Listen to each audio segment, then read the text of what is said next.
இது போல் ஆர்கனைசர்கள் வந்து ஆன்லைன்லேயும் விற்கிது, கடைகள்லேயும் விற்கிது. இதுக்கு நிறைய செலவு பண்ண வேண்டியிருக்கும்.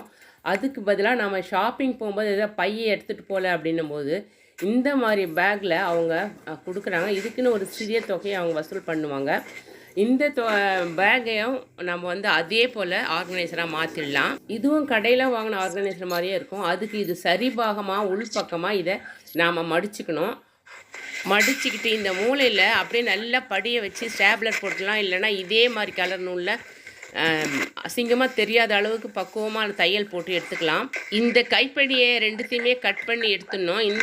இதில் வச்சுருக்காங்க பாருங்கள், கைப்பிடி வச்சு. அதுபோல் இந்த இடத்துல வச்சு பேஸ்ட் பண்ணிடணும், இல்லைன்னா தச்சிடணும். எங்கள் வீட்டில் ஏற்கனவே நிறைய ஆர்கனைசர் இருக்கிறதுனால இந்த பையை பார்த்தோன்னே எனக்கு தோணுன ஐடியாவை உங்களோட ஷேர் பண்ணியிருக்கேன். நீங்களும் லுக்காக இது போல் ஒரு ஆர்கனைசர் செஞ்சு நிறைய பணத்தை மிச்சப்படுத்துங்க. இதில் ஒரு 14 துணி வரைக்கும் அடுக்கலாம். தேங்க்யூ.